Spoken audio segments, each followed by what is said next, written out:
નમસ્કાર વિદ્યાર્થી મિત્રો, સ્વાગત છે તમારું ગતિમાન વિદ્યુતભાર અને ચુંબકત્વના લેક્ચર નંબર 10 માં। આજે આપણે કોઈ થિયરીની વાત કરવાની નથી। આજે ખાલી સ્વાધ્યાયના અમુક દાખલા સોલ્વ કરવાના છે અને આગળ જે મેં લાંબા ક્લાસ લીધા છે ને એના બદલામાં આજનો ક્લાસ થોડો નાનો હશે। अभी मजा आएगा ना भिड़ो। તો લઈ લો નોટ, પેન, ચોપડા, કેલ્ક્યુલેટર અને રેડી થઈ જાઓ। તો સ્વાધ્યાયનો દાખલા નંબર 4.5 શું કહે છે? 0.15 ટેસ્લા નિયમિત ચુંબકીય ક્ષેત્ર સાથે 30 ડિગ્રીનો કોણ બનાવતી દિશામાં રહેલા તારમાંથી 8 એમ્પિયર વિદ્યુત પ્રવાહ વહે છે। આપણે શું શોધવાનું છે?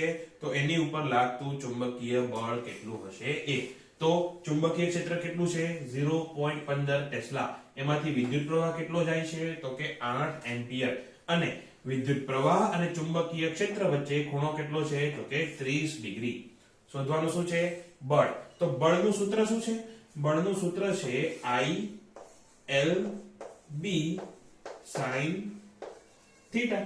યાદ છે ને બધાને કે બળનું સૂત્ર શું છે?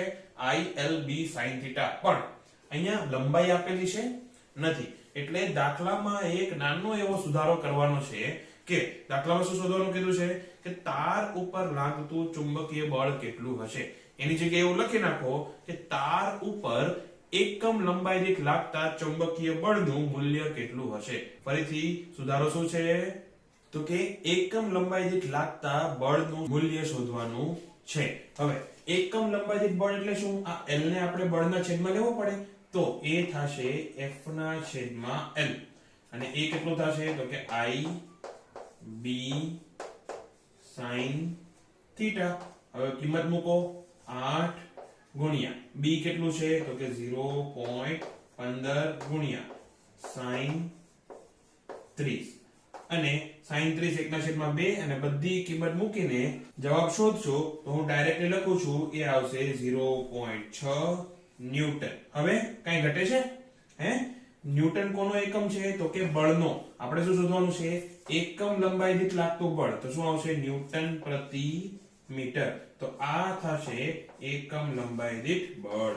કોની ઉપર? તો કે આપેલા તાર ઉપર। હવે સ્વાધ્યાય નંબર 4.6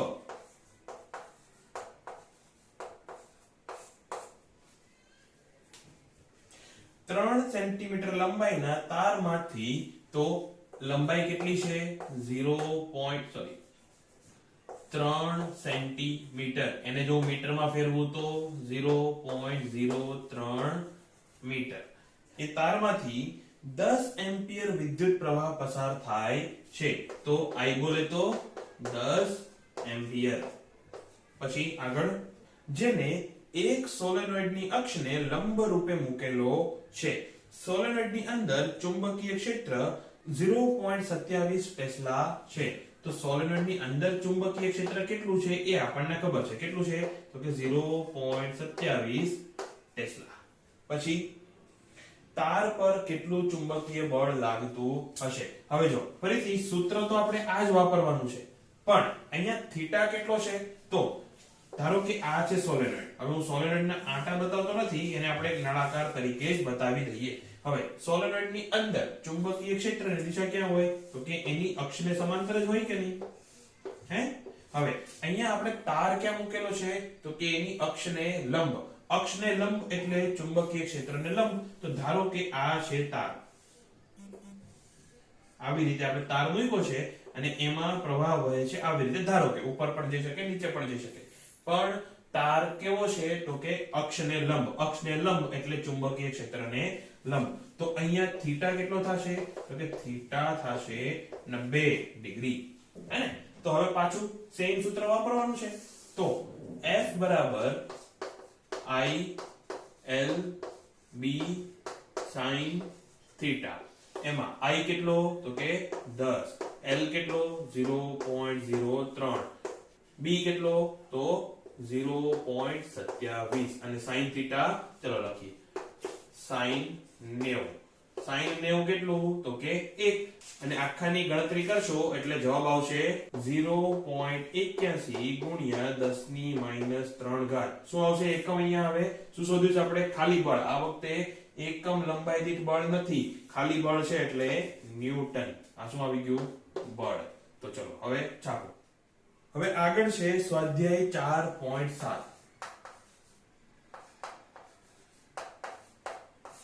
એમાં આપણે બે સમાંતર રીતે રાખેલા વિદ્યુત પ્રવાહ વચ્ચે લાગતા બળનું સૂત્ર શોધ્યું હતું ને, એ લગાવવાનું છે. તો 4 સેન્ટીમીટર અંતરે રહેલા બે લાંબા સીધા સમાંતર તાર A અને B માંથી 8 એમ્પિયર અને 5 એમ્પિયર વિદ્યુત પ્રવાહ એક જ દિશામાં વહે છે. તાર A ના 10 સેન્ટીમીટર લંબાઈના વિભાગ પર લાગતું બળ શોધવાનું છે. તો ધારો કે આ છે તાર A, આ છે તાર B. બે વચ્ચે અંતર ધારો કે છે D. તો અહીંયા D કેટલું આપેલું છે? 4 સેન્ટીમીટર. અને એને હું SI એકમમાં લખું તો 0.04 મીટર. પછી A માંથી કેટલો વિદ્યુત પ્રવાહ જાય છે? તો કે 8 એમ્પિયર. 8 જ ને? હા.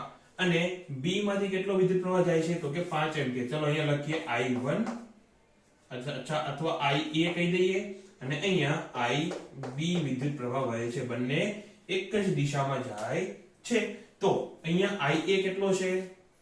ઉભા રહો, અહીંયા આવું કરી દઈએ. હા, IA છે 8 એમ્પિયર, IB એ છે 5 એમ્પિયર. પછી બળ કેટલા વિભાગ ઉપર શોધવાનું છે? તો કે તારના વિભાગની લંબાઈ છે 10 સેન્ટીમીટર. તો એને મીટરમાં લખવું હોય તો 0.1 મીટર. હવે બોલો, L લંબાઈના તાર પર વિદ્યુત પ્રવાહ IA હોય અને બીજો એક વિદ્યુત પ્રવાહ સમાંતર રીતે વહેતો હોય IB, તો બંને વચ્ચે બળનું સૂત્ર શું છે? જો એનું અંતર D હોય તો બળનું સૂત્ર હતું FAB. FAB એટલે શું? Force on A due to B. એટલે કે A ઉપર B ના કારણે લાગતું બળ. અને એનું સૂત્ર હતું mu naught IA જઈએ અથવા IB ગુણ્યા L છેદમાં 2 pi A. યાદ આવે છે? A નહીં, D. ઓકે, યાદ છે ને? તો હવે ઠોકો કિંમત બધી. તો 4 pi ગુણ્યા 10 ની -7. આ શું થઈ ગયું? mu naught ગુણ્યા I કેટલું? 8 ગુણ્યા 5 IB ગુણ્યા L. L કેટલો? 0.1 એના છેદમાં 2 pi. પાઈ ની કિંમત મૂકવી નથી, કેમ? અહીંયા કેન્સલ થઈ જાય એટલે. પછી D કેટલું છે? તો કે 0.04. હવે શોધો. અને એ આવશે 2 ગુણ્યા 10 ની -5 ઘાત ન્યૂટન. આ શું થઈ ગયું? FAB. દિશા બોલો, આની દિશા કેવી આવશે? તો જો બંને તાર સમાન દિશામાં હોય તો બળ કેવું? આકર્ષિત. તો FAB કેવું આવશે? તો કે તાર A ને લંબ અને B તરફ આકર્ષી બળ લાગશે. ઓકે, છાપો. હવે સ્વાધ્યાય નંબર 4.8. તો સ્વા દાખલો એક્સપાયર નથી થઈ ગયો. ઓકે, સ્વા 80 સેન્ટીમીટર લંબાઈના એક સોલેનોઇડ પર પાસ પાસે 400 આંટા વાળા 5 આવરણ વીંટાળ્યા છે. સોલેનોઇડનો વ્યાસ 1.8 સેન્ટીમીટર છે. જો સોલેનોઇડ માંથી 0.8 એમ્પિયર વિદ્યુત પ્રવાહ વહેતો હોય તો એના કેન્દ્ર પાસે ચુંબકીય ક્ષેત્રનું મૂલ્ય શોધવાનું છે. તો કઈ કઈ વસ્તુ આપેલી છે? પહેલા તો લંબાઈ. તો સોલેનોઇડની લંબાઈ છે 80 સેન્ટીમીટર, બોલે તો 0.8 મીટર. પછી આંટા કેટલા છે? જોલો, વિચારો જરા. ટોટલ આંટા m કેટલા છે?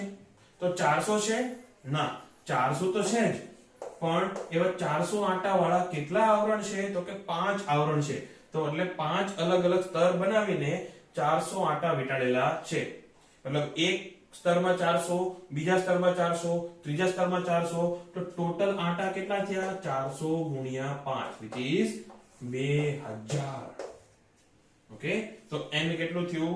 2000. હવે સોલેનોઇડનો વ્યાસ આપેલો છે, પણ કોઈ પણ સૂત્રમાં આપણે વ્યાસનો ઉપયોગ કર્યો તો ખરો? ના, એટલે સોલેનોઇડના વ્યાસનું અહીંયા કંઈ કામ નથી. પછી જો સોલેનોઇડમાં 8 એમ્પિયર વિદ્યુત પ્રવાહ વહેતો હોય તો I એટલે 8 એમ્પિયર. પછી એના કેન્દ્ર પાસે ચુંબકીય ક્ષેત્ર શોધવાનું છે. તો કેન્દ્ર પાસે કે સોલેનોઇડની અંદર ચુંબકીય ક્ષેત્રનું સૂત્ર શું હતું? તો એ હતું B બરાબર મ્યુ નોટ n I, જ્યાં સ્મોલ n શું હતું? એકમ લંબાઈ દીઠ આંટાની સંખ્યા. આપણી પાસે એકમ લંબાઈ દીઠ આંટા નથી, આપણી પાસે કુલ આંટા છે અને લંબાઈ છે. તો એના ફોર્મમાં લખવું હોય તો આપણે લખાય મ્યુ નોટ n I ના છેદમાં લંબાઈ. લંબાઈ કેટલી છે? l. આ સમજાય છે? શું કર્યું મેં અહીંયા? તો કે n બરાબર n ના છેદમાં l લખ્યું. આ લખવું હોય સાઈડમાં તો લખી નાખજો, અધરવાઇઝ જરૂર નથી. તો b બરાબર શું થશે? અહીંયા લખીએ તો કે b બરાબર 2 પાઈ ગુણ્યા 10 ની માઈનસ 7 ઘાત ગુણ્યા n બોલે તો કેટલા છે? 2000 ગુણ્યા i કેટલો છે? 8 છેદમાં શું આવશે? l. l કેટલું છે? 0.8 અને એ આવશે 8 પાઈ ગુણ્યા 10 ની માઈનસ 3 ઘાત. શું છે એકમ? તો કે ટેસ્લા, અથવા લગભગ 2.5 જેવું કંઈક થશે ગુણ્યા 10 ની માઈનસ 2 ઘાત ટેસ્લા. આ શું છે? ચુંબકીય ક્ષેત્ર. ક્યાં? એના કેન્દ્ર પાસે. એના એટલે કોના? સોલેનોઇડના. તો છાપો. હવે સ્વાધ્યાય નંબર 4.9.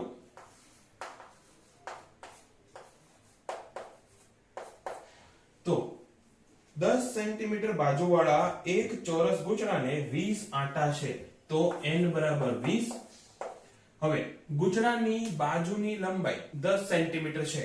હવે જો ગૂંચળું ચોરસ છે, બાજુની લંબાઈ 10 હોય તો એનું ક્ષેત્રફળ કેટલું થાય? આપણે ડાયરેક્ટલી લખીએ, ક્ષેત્રફળ થશે 100 સેન્ટીમીટર સ્ક્વેર. અને 100 સેન્ટીમીટર સ્ક્વેર ને મીટર સ્ક્વેરમાં ફેરવવું હોય તો કેટલા વડે ગુણવું પડે? 10 ની માઈનસ 2 કે 10 ની માઈનસ 4 ઘાત વડે? તો સ્ક્વેર આવશે ને, તો 10 ની માઈનસ 4 ઘાત વડે. તો આ કેટલું થશે? 0.01 મીટર સ્ક્વેર. હવે આ મેં સ્ટેપ કુદાવ્યું છે, પણ હું ધારી લઉં કે આ બધું તમને ખબર હશે. આ 11 ના પહેલા બીજા ચેપ્ટરની વાત છે, તો આમાં કઈ ટેન્શન નહીં આવે એવું ધારી લઉં છું. તો જો કોઈ ડાઉટ હોય તો આર્યો મારો નંબર પૂછી લેજો. ઓકે. હવે આગળ એમાંથી 12 એમ્પિયર વિદ્યુત પ્રવાહ પસાર થાય છે. તો I એટલે 12 એમ્પિયર. હવે આગળ ગૂંચળું શિરોલંબ લટકાવેલું છે અને ગૂંચળાના સમતલનો લંબ 0.8 ટેસ્લા મૂલ્યના સમક્ષિતિજ નિયમિત ચુંબકીય ક્ષેત્ર સાથે 30 ડિગ્રીનો ખૂણો બનાવે છે. તો ચુંબકીય ક્ષેત્ર કેટલું છે? 0.8. આ બીટા નથી, આ બી છે. અને થીટા કેટલો છે? તો કે 30 ડિગ્રી. આ થીટા કોનું છે? તો કે ક્ષેત્ર અને સમતલના લંબ વચ્ચેનો ખૂણો. અને સમતલનો લંબ એટલે ક્ષેત્રફળનો સદિશ થશે કે નહીં? તો એ બે વચ્ચેનો ખૂણો કેટલો છે? 30 ડિગ્રી. અહીંયા મેં કઈ ભૂલ કરી? હા, અહીંયા ટેસ્લા લખવાનું હું ભૂલી ગયો. તો એવી ભૂલ તમે કરતા નહીં. મારા કોઈ માર્ક નહીં ઉડાડે, તમારા ઉડાડી દેશે.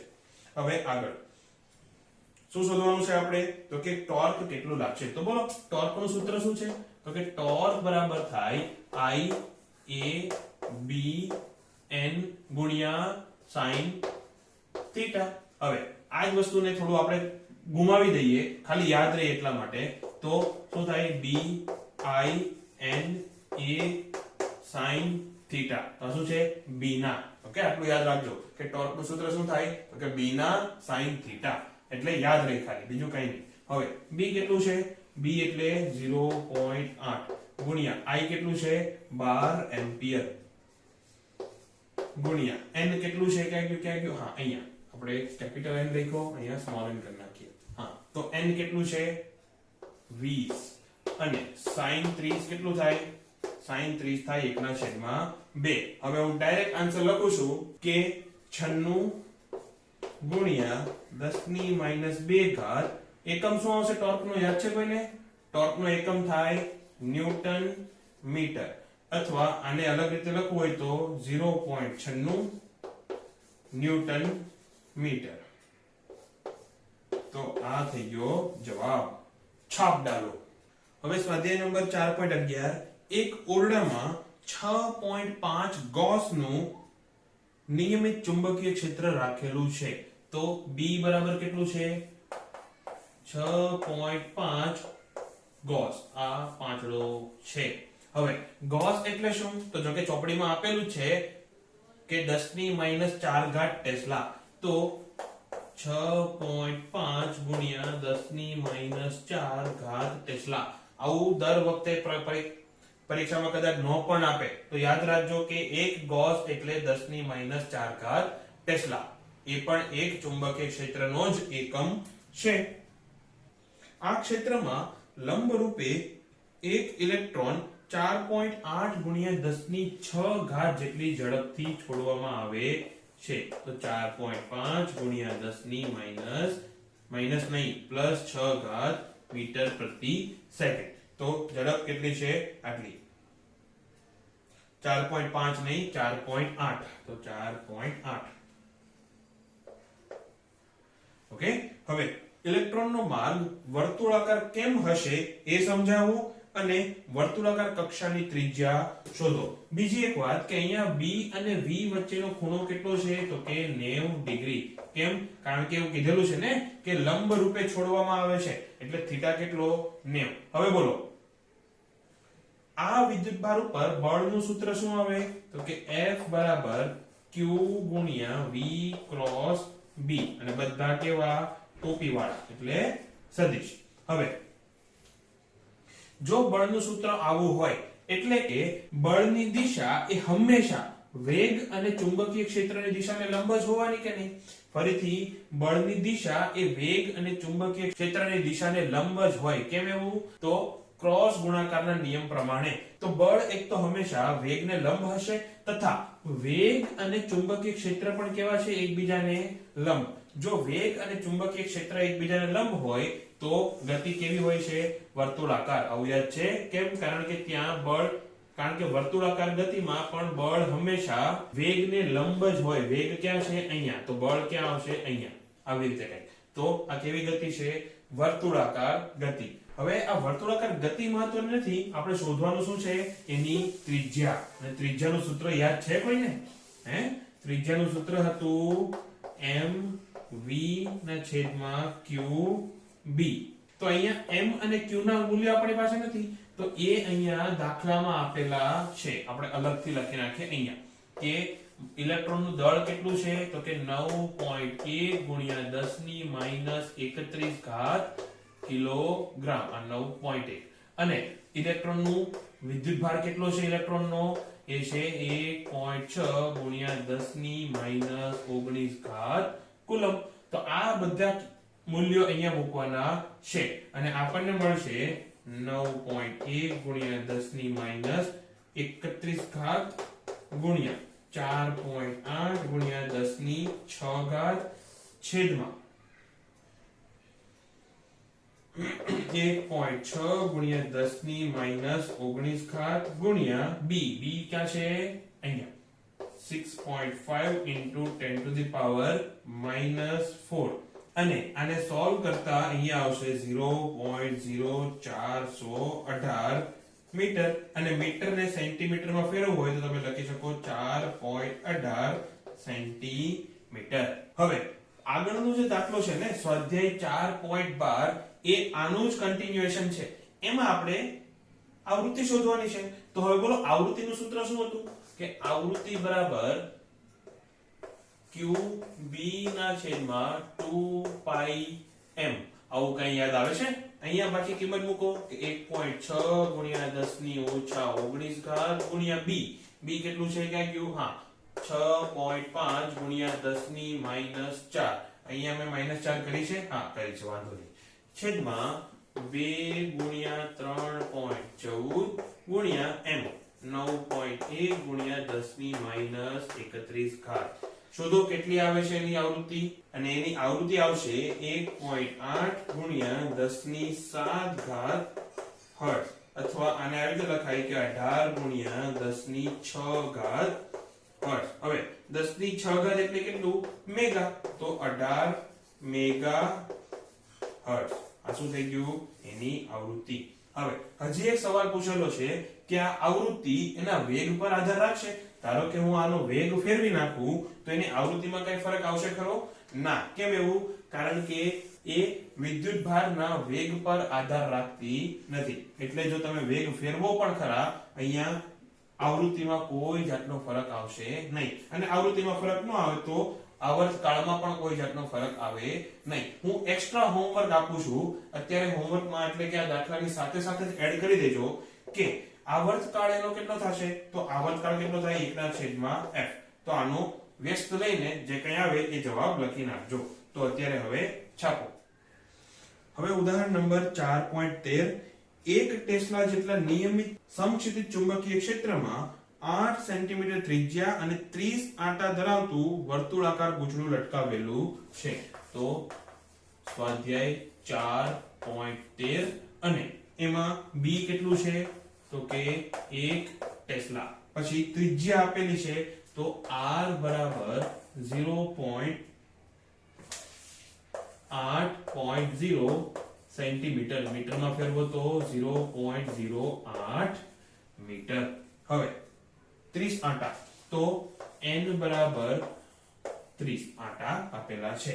હવે જેમાંથી 6 એમ્પિયર વિદ્યુત પ્રવાહ પસાર થાય છે તો I બરાબર 6 એમ્પિયર.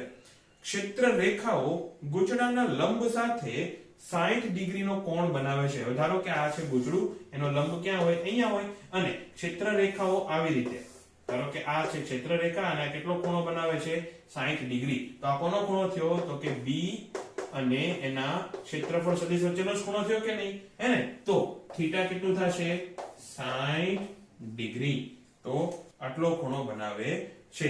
ગૂંચળાનું આવર્તન ન થાય એના માટે તેના પર લગાવવા પડતા જરૂરી વિરુદ્ધ દિશાના ટોર્કનું મૂલ્ય શોધો. હવે જો આવી રીતે આપણે ગૂંચળું રાખેલું હોય તો ગૂંચળું કેવી રીતે ફરશે? આવી રીતે વિષમઘડી દિશામાં ફરશે કે નહીં? ક્યાં સુધી ફરશે? કે જ્યાં સુધી A અને B વચ્ચેનો ખૂણો 0 થઈ જાય નહીં ત્યાં સુધી. હે કે નહીં? ફરીથી આવી રીતે ગૂંચળું રાખેલું હોય, આવી રીતે ચુંબકીય ક્ષેત્ર રાખેલું હોય તો ગૂંચળું કેવી રીતે ફરશે? આમ, જ્યાં સુધી A અને B વચ્ચેનો ખૂણો 0 ન થાય ત્યાં સુધી. મતલબ કે ગૂંચળા ઉપર કંઈક ટોર્ક લાગશે. હવે આપણે ગૂંચળાને ફરવા દેવું નથી. અહીંયા જો ટોર્ક કઈ દિશામાં લાગે છે? આ દિશામાં. આને કહી દો ટાઉ B. ટાઉ B એટલે શું? ચુંબકીય ક્ષેત્રને કારણે લાગતું ટોર્ક. હવે આપણે ગૂંચળાને ફરવા દેવું નથી એટલે કે સમાન મૂલ્યનું અને વિરુદ્ધ દિશાનું ટોર્ક આપણે બહારથી લગાવવું પડશે. તો ધારો કે એ ટોર્ક છે આટલું અને એને કહી દો ટાઉ E. ટાઉ E એટલે શું? External torque. એક્સટર્નલ એટલે બાહ્ય. તો ટાઉ E એટલે શું? બાહ્ય પરિબળ દ્વારા લગાવવામાં આવતું ટોર્ક. હવે જો ટાઉ E અને ટાઉ B સમાન થાય તો આ ગૂંચળું ફરે નહીં. જો ટાઉ B મોટું હોય તો વિષમઘડી દિશામાં ફરશે અને જો ટાઉ E મોટું હોય તો સમઘડી દિશામાં ફરશે. આપણે એને ઘુમાવવાનું નથી એટલે ટાઉ E અને ટાઉ B કેવા આવશે? એક સમાન. તો આપણે ટાઉ E શોધવાનું છે તો ટાઉ E શોધવા કરતા ટાઉ B શોધી લો, કારણ કે ટાઉ B નું સૂત્ર છે આપણી પાસે. તો શું હતું ટાઉ B નું સૂત્ર? કે ચુંબકીય ક્ષેત્રના કારણે ગૂંચળા ઉપર લાગતું ટોર્ક શું હતું? B ના, યાદ આવે છે? B ના sin થીટા. હવે B કેટલું છે? તો કે 1 હું લખતો નથી. I કેટલું છે? ક્યાં ગયું? અહીંયા 6 એમ્પિયર ગુણ્યા n કેટલું છે?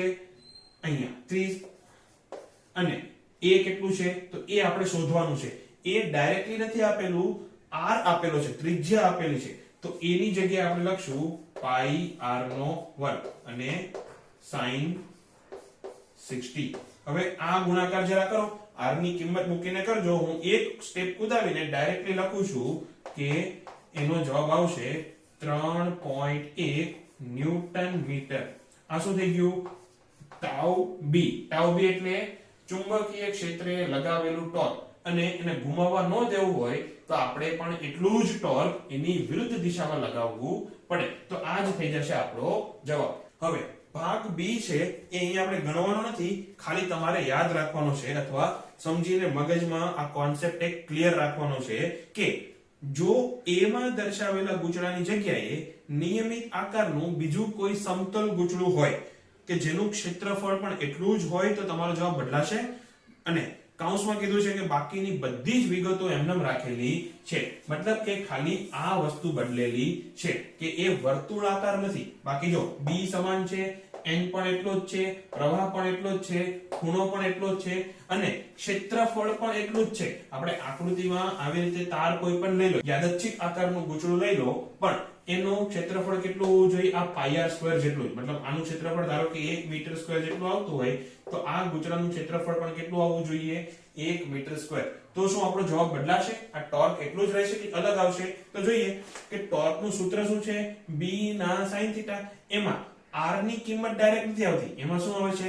ક્ષેત્રફળ. એટલે જો ક્ષેત્રફળ બદલાતું ન હોય તો ટોર્ક પણ એટલું જ રહે. એટલે કે જો તમે પાઈ r સ્ક્વેર જેટલા ક્ષેત્રફળનું ગૂંચળું લો વર્તુળાકાર અથવા બીજા કોઈ પણ આકારનું ગૂંચળું લો કે જેનું ક્ષેત્રફળ એ પાઈ r સ્ક્વેર જેટલું જ હોય તો એના ઉપર ટોર્ક કેવું લાગશે?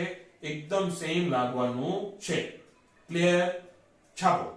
તો સ્વાધ્યાય નંબર 4.14 વધારાનું સ્વાધ્યાય છે, પણ એમાંથી અમુક દાખલા આપણે સોલ્વ કરશું કે બે સમકેન્દ્રિત વર્તુળાકાર ગૂંચળાઓ x અને y ની ત્રિજ્યાઓ અનુક્રમે 16 સેન્ટીમીટર અને 10 સેન્ટીમીટર છે. તો x કયું છે? બહાર 16 સેન્ટીમીટર વાળું. તો આ છે x અને આ છે y, 10 સેન્ટીમીટર વાળું ગૂંચળું. ઓકે, બે ગૂંચળા છે અને સમકેન્દ્રિત છે. બહારનું ગૂંચળું છે એની ત્રિજ્યા 16 સેન્ટીમીટર, અંદરના ગૂંચળાની ત્રિજ્યા 10 સેન્ટીમીટર, એટલે કે x ગૂંચળું y કરતા મોટું છે. તો r1 કેટલું છે? 16 સેન્ટીમીટર. તો એ કેટલું થશે? 0.16 મીટર. અને r2 કેટલું છે? તો કે 10 સેન્ટીમીટર. તો એ કેટલું થશે? 0.1 મીટર. હવે આગળ, જે ઉત્તરથી દક્ષિણ દિશામાં રહેલા એક શિરોલંબ સમતલમાં રહેલા છે. તો શિરોલંબ સમતલ છે અને દિશા ક્યાં છે? ઉત્તરથી દક્ષિણ. તો ધારી લો કે આ દિશા છે ઉત્તર અને આ દિશા છે દક્ષિણ. ફરીથી ઉત્તર ક્યાં છે? તો મારી જમણી બાજુ, અને દક્ષિણ ક્યાં છે? મારી ડાબી બાજુ. આટલું યાદ રાખજો, હજુ આપણે આનો ઉપયોગ કરવાનો છે. તો ક્યાં ગયું? ખોઈ ગયું. હા, ગૂંચળા x ને 20 આંટા છે અને એમાંથી પસાર થતો વિદ્યુત પ્રવાહ 16 છે. તો કેટલા આંટા છે? એને 20, અને પ્રવાહ કેટલો છે? 16 એમ્પિયર. તથા ગૂંચળા y ને 25 આંટા છે અને તેમાંથી 18 એમ્પિયર પ્રવાહ પસાર થાય છે. તો આંટા કેટલા? 25 અને પ્રવાહ કેટલો? 18 એમ્પિયર. પશ્ચિમ તરફ મોઢું રાખીને ઉભેલા અવલોકનકારની દ્રષ્ટિએ x માંથી પસાર થતો વિદ્યુત પ્રવાહ વિષમ ઘડી દિશામાં અને y માંથી પસાર થતો વિદ્યુત પ્રવાહ સમઘડી દિશામાં છે.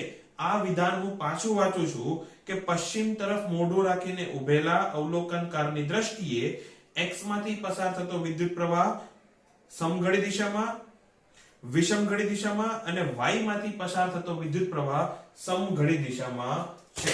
હવે જો ઉત્તર આપણે ક્યાં લીધું? અહીંયા. દક્ષિણ આપણે ક્યાં લીધું? અહીંયા. હવે પશ્ચિમ ક્યાં આવશે? તો ફરીથી જો આ વસ્તુ યાદ ન રહેતી હોય તો ભારતનો નકશો યાદ કરો. ભારતના નકશામાં ઉત્તરમાં શું આવે? કાશ્મીર. દક્ષિણમાં શું આવે? તો કે સાઉથ ઇન્ડિયા. પશ્ચિમમાં શું આવે? આપણું ગુજરાત. અને પૂર્વમાં શું આવે? તો આસામ, બિહાર ને એ બધું. હે ને? તો આ બાજુ શું છે? ઉત્તર. આ બાજુ દક્ષિણ. એવી રીતે જ આપણે લીધું છે. તો હવે મોઢું આપણે ક્યાં રાખવાનું છે? પશ્ચિમ દિશામાં. એટલે મોઢું આપણું ક્યાં હોવું જોઈએ? તો કે ગુજરાત તરફ. તો હું હવે મારું મોઢું ગુજરાત તરફ કરું છું. એટલે હવે ફરીથી અહીંયા ઉત્તર, અહીંયા દક્ષિણ અને આ સામેની દિશા થઈ ગઈ પશ્ચિમ દિશા. હવે પશ્ચિમ દિશામાં મારું મોઢું છે અને મારા માટે x માંથી પસાર થતો વિદ્યુત પ્રવાહ કેવો છે? વિષમ ઘડી દિશામાં. અને y માંથી પસાર થતો વિદ્યુત પ્રવાહ કેવો છે? તો કે સમઘડી દિશામાં. આ દિશાની બવાલ ખબર પડી? ફરીથી પશ્ચિમ તરફ મોઢું રાખો તો x માંથી પસાર થતો વિદ્યુત પ્રવાહ વિષમ ઘડી દિશામાં, y માંથી પસાર થતો વિદ્યુત પ્રવાહ સમઘડી દિશામાં છે. હવે એના કેન્દ્ર પાસે ચુંબકીય ક્ષેત્ર શોધવાનું છે. તો ધારો કે B1 એ છે ચુંબકીય ક્ષેત્ર x ના કારણે. આપણે B1 છોડો, Bx જ લખી નાખીએ. હવે Bx નું મૂલ્ય અત્યારે y ને ભૂલી જાઓ. તો વર્તુળાકાર ગૂંચળાને કારણે એના કેન્દ્ર પાસે ચુંબકીય ક્ષેત્ર શું આવે? તો એ હતું μ0 n I ના છેદમાં 2r. અહીંયા r1 લખવો પડશે, n1 લખવો પડશે, i1 લખવો પડશે. કેમ? બે ગૂંચળા છે એટલે. ઓકે, 1 એટલે x એવું સમજી લેજો. તો bx એટલે શું? μ0 n1 i1 r1. અને દિશા કેવી આવશે? તો જો તમને યાદ હોય તો મેં શું કીધું હતું કે જો સમઘડી દિશામાં હોય તો ચુંબકીય ક્ષેત્ર અંદરની તરફ અને વિષમ ઘડી દિશામાં હોય તો ચુંબકીય ક્ષેત્ર બહારની તરફ. યાદ ન રહી તો જમણા હાથનો ઉપયોગ કરવાનો. જમણા હાથની આંગળીને વિદ્યુત પ્રવાહની દિશામાં ફેરવવાની. આ આંગળી કેમ ફરશે? તો કે સમઘડી નહીં વિષમઘડી દિશામાં. તો આંગળી આવી રીતે વિષમઘડી દિશામાં ફેરવવાની. અંગૂઠો ક્યાં આવે છે? બહાર. તો એની દિશા કેવી થશે? હવે જો બહાર તરફની જે દિશા છે એને આપણે અત્યારે આમ જ લખી નાખીએ, પણ બહાર તરફની દિશા કેવી આવશે? તો ફરીથી હું આમ ઊભો હોઉં તો મારું મોઢું ક્યાં હતું? પશ્ચિમમાં. તો બહાર તરફની દિશા કઈ આવશે? પૂર્વ તરફ. અહીંયા લખી નાખો ઈસ્ટ. આ સમજાય છે? ઈસ્ટ કેમ આવશે? પછી by એ કેટલું થશે? મ્યુ નોટ n2 i2 ના છેદમાં 2r2. અને દિશા કેવી આવશે? તો ફરીથી આંગળીને ફેરવો કરંટની દિશામાં. તો હું આ બાજુ આવીને આંગળીને જો આમ કરંટની દિશામાં ફેરવું આવી રીતે, કરંટ ક્યાં વહે છે? સમઘડી દિશામાં વહે છે. તો અંગૂઠો ક્યાં જાય છે? અંદર. અંદર જતો અંગૂઠો એટલે આ દિશા થઈ. આ દિશા કઈ હતી? અહીંયા શું હતું? તો કે ગુજરાત હતું. અને જો ગુજરાત હોય તો દિશા કેવી આવે? પશ્ચિમ તરફ. ઓકે, તો bx અને by ની દિશા કેવી છે? પરસ્પર વિરુદ્ધ દિશામાં. તો અહીંયા મારે કુલ ચુંબકીય ક્ષેત્ર શોધવું હોય. ધારો કે B0 આપણે નામ આપી દઈએ. તો કુલ ચુંબકીય ક્ષેત્ર B0 કેટલું થશે? B0 થશે bx ઓછા by. કેમ બાદબાકી લેવી પડી? કારણ કે બે એકબીજાની વિરુદ્ધ દિશામાં છે. અહીંયા વાત પૂરી થતી નથી. કેમ એવું? હવે જો અહીંયા ધન દિશા કઈ લીધી છે? તો કે x દિશા. x ની જે દિશા હતી એ ધન લીધી, એટલે કે પૂર્વ તરફની દિશા ધન લીધી છે અને પશ્ચિમ તરફની દિશા ઋણ લીધી છે. આ by ઋણ બતાવ્યો છે ને, તો પશ્ચિમ તરફની દિશા આપણે ઋણ લીધી છે. હવે જો તમને B0 નું મૂલ્ય ઋણ મળે એટલે કે B0 ની દિશા કઈ છે? પશ્ચિમ તરફ છે.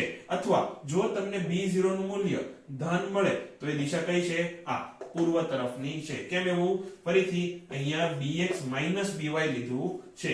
ઊંધું લીધું હોત તો, જો મેં by bx લીધું હોત તો અહીંયા હવે by bx એટલે શું થઈ ગયું? તો કે પૂર્વ દિશા ઋણ અને પશ્ચિમ દિશા ધન. જો હું by bx લઉં, by bx એટલે વેસ્ટ માઇનસ ઈસ્ટ, તો ઈસ્ટ નેગેટિવ થાય, વેસ્ટ પોઝિટિવ થાય. પણ આટલું બધું ડિટેલમાં ઘૂસવાની જરૂર નથી. અત્યારે આપણે ખાલી આની ઉપર ફોકસ કરીએ કે આપણે bx by લીધું છે. bx by એટલે શું? તો કે ઈસ્ટ કેવું લીધું છે આપણે? પોઝિટિવ. અને વેસ્ટ કેવું લીધું છે આપણે? નેગેટિવ. આ સમજાશે હવે? ઓકે, હવે આગળ. અહીંયા મેં કિંમત કેમ નથી મૂકી? અહીંયા આપણે મ્યુ નોટ ના છેદમાં 2 ને કોમન લઈ લઈશું અને પછી કિંમત મૂકશું. દાખલો થોડો ટૂંકો થાય અને પેનમાં થોડીક ઇંક બચે. તો અહીંયા હવે હું ડાયરેક્ટ લખું છું તો કે મ્યુ નોટ ના છેદમાં 2 ગુણ્યા n1 i1 ના છેદમાં r1 માઈનસ n2 i2 ના છેદમાં r2. તો હવે બધી કિંમત મૂકો અને જાતે સોલ્વ કરવાનો છે. હવે અહીંયા હું આગળ સોલ્વ કરવાનો નથી. વિડિયો પોઝ કરો, બધી કિંમત મૂકો અને જાતે આન્સર લાવો. અને હું આદત સે મજબૂર ડાયરેક્ટલી જવાબ લખું છું 5 પાઈ ગુણ્યા 10 ની -4 ઘાત ટેસ્લા. પણ જવાબ કેવો આવશે? અહીંયા નેગેટિવ આવશે. નેગેટિવ એટલે શું? તો કે પશ્ચિમ તરફ. તો મૂલ્ય શોધવાનું કે અથવા જવાબમાં નીચે લખી નાખવાનું કે કેન્દ્ર પાસે ચુંબકીય ક્ષેત્રનું મૂલ્ય 5 પાઈ 10 ની -4 ઘાત ટેસ્લા અને પશ્ચિમ તરફ હશે. ઓકે, તો કોપી. તો બસ આજના વિડીયોમાં આટલું જ. આજનો વિડીયો નાનો હતો ને મજા આવી ગઈ. ઓકે, હા, પણ આગળનો વિડીયો હવે આવો નાનો આવશે નહીં. તો આજનું કામ પૂરું. આશા રાખું કે તમને કંઈક મજા આવી હશે. ઓકે, બાય, ભાગો.